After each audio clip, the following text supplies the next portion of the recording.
ராமநாதபுரம் மாவட்டம் தங்கச்சி மடத்தில் தொடர் உண்ணாவிரத போராட்டத்தை இங்கே இருக்கக்கூடிய கடலோர மக்கள் கடலோடிகள் எடுத்திருக்கிறாங்க. இது இன்னைக்கு நேற்று உள்ள போராட்டம்லாம் ஒன்றும் கிடையாதுங்க. ஒவ்வொரு முறையும் நாங்கள் ஒவ்வொரு மாவட்டத்திலையும் ஒவ்வொரு மாநிலத்திலையும்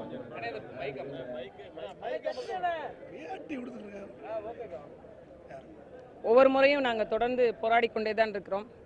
எங்களுடைய இந்த போராட்டத்தை ஏன் அரசு செவிமடுக்கவே மாட்டேன்னு தெரியல.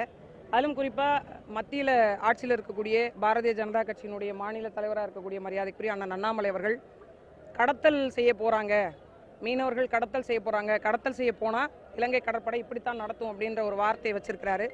அந்த வார்த்தையை நாங்கள் வன்மையாக கண்டிக்கிறோம். இன்னும் சொல்லப்போனால் உலகத்திலேயே ஆபத்தான 2வது தொழில் செய்யக்கூடிய மக்களை, ஒரு தொல்குடி மக்களை, ஒரு பறந்துபட்டு உலகத்தின் நாகரிகம் தொன்மை நிறைந்த ஒரு மக்களை இப்படி இந்த வார்த்தைகளை சொல்லி பேசுவது மிகப்பெரிய அவமானப்படுத்துவதாகவும் எங்களை மொத்தமாகவே எங்கள் எல்லாரையும் கேவலப்படுத்துவதாகவும் நாங்கள் பார்க்குறோம். இந்த வார்த்தையை அவர் சொல்வது அவர் பின்வாங்கணும் அப்படின்னு சொல்லிட்டு நான் சொல்கிறேன். அவர் எந்த சூழ்நிலையில் சொல்லியிருக்கிறாரு அப்படிங்கிறதையும் அவர் தன்னை சுய பரிசோதனை செய்யணும் அப்படின்னு நாங்கள் இந்த நேரத்தில் கேட்டுக்கிறோம். அதை தாண்டி ஒரு மிக முக்கிய செய்தியாக நம்ம பார்க்குறது என்னென்னா, தொடர்ந்து நீங்கள் பார்த்துட்டீங்க, நாங்கள் போராட்டங்கள் நடத்தி கொண்டே இருக்கிறோம். நம்மை சார்ந்திருக்கக்கூடிய ஒரு நட்பு நாடு அப்படிங்கிறாங்க. அங்கே இருக்கக்கூடிய பொருளாதார சூழலும் இந்தியாவை சார்ந்திருக்கக்கூடிய ஒரு சூழலாக இருக்கிற பட்சத்தில் 2 நாடுகளுக்குமான கடல் எல்லையினுடைய அளவு குறைவாக இருக்குது. ஒரு நாடுக்கான கடல் எல்லை அளவு 100 நாட்டிக்கல் மைல் இருக்கணும். 2க்குமான கடல் எல்லை ரொம்ப குறைவாக இருக்கிறதுனால, 100க்கும் குறைவாக இருக்கிறதுனால இரு நாடுகளுக்கான ஒரு மீன்பிடித்தலுக்கான ஒரு பிரத்யேக சட்டத்தை உருவாக்கிக்கலான்னு உலக கடல் சட்டம் சொல்லும்போது ஏன் அந்த சட்டம் குறித்து இந்த 2 நாடுகளும் இது வரைக்கும் பேசாமல் இருக்கிறாங்க? அப்போ நீங்கள் அடித்துக்கொண்டே சாகுங்க, எங்களுக்கு என்ன அப்படின்ற ஒரு வேடிக்கை பார்க்கும் தன்மையா தொடர்ந்து இது இன்னைக்கு நேற்று நடக்கல. பல 100 படகுகள் பிடிபட்டு வச்சிருக்காங்க. பல ஆயிரம் பேரை கைது செஞ்சு பல லட்சக்கணக்கான பேரை அடைச்சி வச்சிருந்து சில பேரை விட்டாங்க, பல பேரை விடாமே விட்டாங்க. ஆயிரக்கணக்கான கடலோர மக்கள், இந்தியாவினுடைய குடிமக்கள் கொல்லப்பட்டிருக்கிறாங்க. அப்போ இது எந்த நடவடிக்கையும் இந்த அரசு செய்யாமல் தொடர்ந்து எங்களை போராட வைத்து கொண்டே இருக்கு. இப்போ இன்னைக்கு இந்த போராட்டத்தினுடைய முடிவாக என்ன சொல்றாங்க அப்படின்னா, இந்த போராட்டத்திற்கான செவிமடுக்கல அப்படின்னா நாங்கள் எங்க மீது எரிபொருளை ஊற்றி கொளுத்திக்குவோம் அப்படின்ற சூழ்நிலைக்கு இன்னைக்கு தள்ளி இருக்கிறாங்க. ஏதாவது இங்கே இருக்கிறவங்களுக்கு நடந்தது அப்படின்னா முற்று முழுவதுமாக மத்திய மாநில அரசுக்கு தான் அதுக்கான பொறுப்பை ஏற்றுக்கொள்ளணும். ஒரு உயிர் இந்த இடத்துல போனாலும், ஏன்னா 1000க்கும் மேற்பட்ட உயிர்கள் போன போது கூட நாங்கள் இந்த அரசாங்கத்தை எதிர்த்து கொந்தளிக்கல, இந்த அரசாங்கத்தை எதிர்த்து நாங்கள் மிகப்பெரிய அளவில் வன்முறை வெறியாட்டங்களை செய்யலை. தார்மீக ரீதியாக ஜனநாயக அடிப்படையில் போராடுகிறோம். இந்த மக்கள் தான் நாங்கள், இந்த மண்ணினுடைய மக்கள் தான் நாங்களும், இந்த மண்ணினுடைய குடிகள் தான் நாங்களும், எங்களுக்கான உரிமையும் கொஞ்சமாவது மீட்டு கொடுங்கன்றோம். ஏற்கனவே எங்களுடைய சொத்தான கச்சத்தீவை நீங்க கொடுத்தீங்க, யாரை கேட்டு கொடுத்தீங்க? பொதுமக்கள் கருத்து கேட்பு கூட்டம் நடத்துனீங்களா? இந்திய ஒன்றியத்தினுடைய ஆட்சி அதிகாரத்தை கையில் வைத்துக்கொண்டு தமிழ்நாட்டுக்கு சொந்தமான, தமிழ் மக்களுக்கு சொந்தமான இந்த ராமநாதபுரம் மன்னருடைய ஒரு தீவை எடுத்து, இந்த ராமநாதபுரம் மக்களுக்கு சொந்தமான ஒரு தீவை எடுத்து கொடுக்கறதுக்கான அதிகாரம் உங்களுக்கு யார் கொடுத்தது?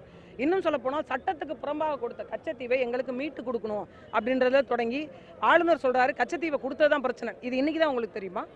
இது முன்னாடிலாம் தெரியாதா உங்களுக்கு? கச்சத்தீவை ஏன் கொடுத்தீங்க நீங்க? இன்னைக்கு ஒரு பக்கம் காங்கிரஸ் கொடுத்தாங்க, இன்னொரு பக்கம் பாரதிய ஜனதா வந்த பிறகு ஏன் அதை மீட்டெடுக்கிறேன்னு பல்வேறு கேள்விகள் இருக்கு. ஒட்டுமொத்தமா நாங்க வைக்கிற கேள்வி என்னன்னா, இந்த மண்ணில் 70,000 கோடி அந்நிய செலவாணியை ஆண்டொன்றுக்கு ஈட்டி தருகிற ஒரு இனக்கூட்டத்தை ஏன் இவ்வளவு கேவலமா நடத்துறீங்க? எங்களுக்கான ஒரு வாழ்வாதாரத்துக்கான நில உரிமை கிடையாது. 72% மக்களுக்கு இன்ன வரைக்கும் பட்டா இல்லாமல், நிரந்தர குடியுரிமை பட்டா இல்லாமல் வாழ்றோம். ஒரு தொழில் வாய்ப்புகளை முறையாக அமைச்சு தரல. ஒரு தொழில் கூடங்கள் கிடையாது. ஒரு மீனை பிடிச்சிட்டு வரோம்னா அதை பதப்படுத்துறதுக்கான இடம் கிடையாது. எங்களுக்கான வாழ்விடங்கள் குறுக்கப்பட்டுருச்சு. நாங்கள் மீன் உலர்தளங்கள் கிடையாது. எங்களுடைய வாழ்க்கையை நாங்கள் இருக்கிறத வச்சு ஏதாச்சும் பொழப்பு நடத்துவோம் அப்படின்னு பண்ணி தான் இந்தியாவிற்கான வருமானத்தை ஈட்டி கொடுக்குறோம். அப்படி இருக்கிற எங்களை ஏன் இவ்வளவு சித்திரவதைப்படுத்துறீங்க? கடற்கரை ஓரங்களில் பல அழிவுகரமான தொழிற்திட்டங்களை கொண்டு வந்து எங்களை வாழ முடியாமல் பண்ணிட்டீங்க.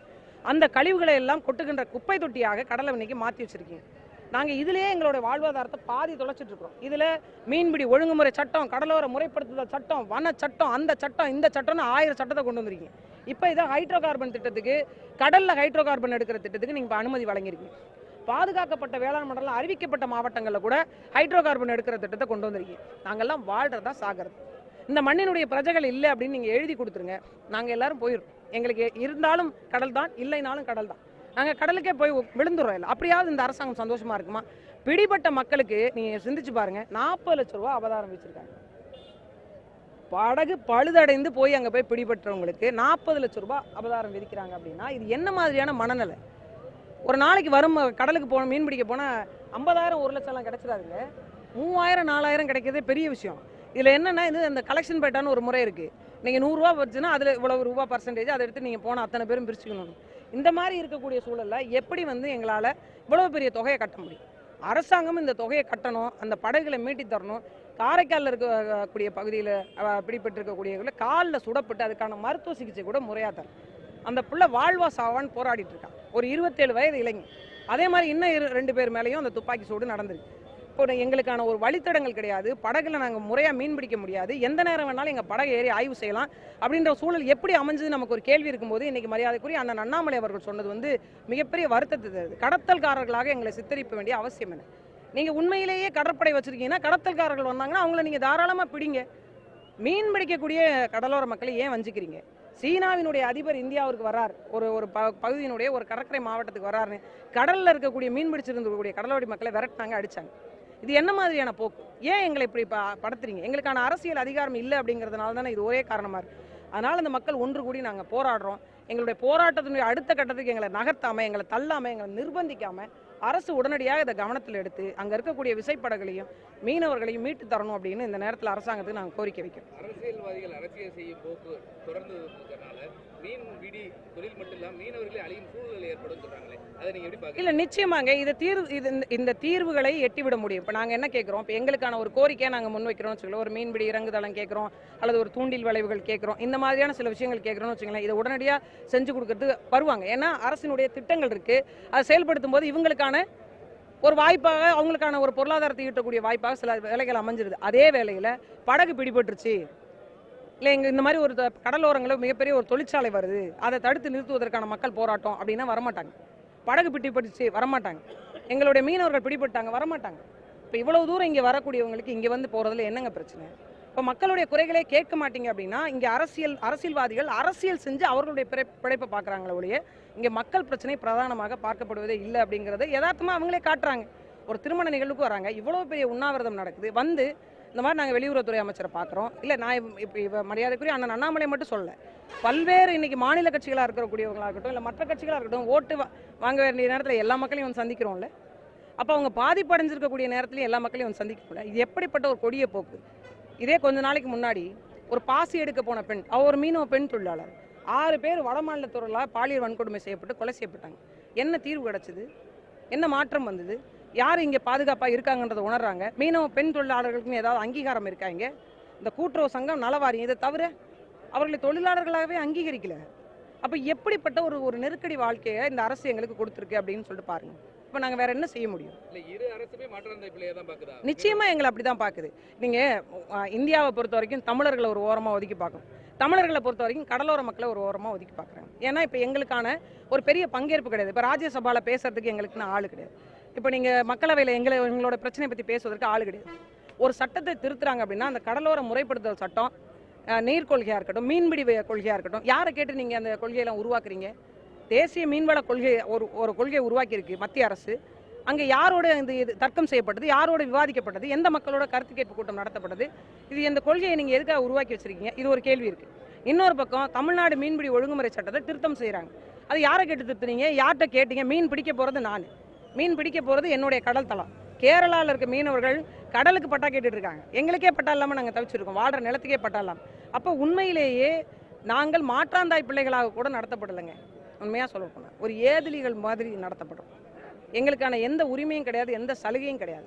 குறைஞ்சபட்சம் இந்த பகுதியில் ஒரு சலுகையாக இருந்தது மீன்வளத்துறை அமைச்சர் என்கிற ஒரு பதவி, அதுவுமே எங்களுக்கு இல்லை.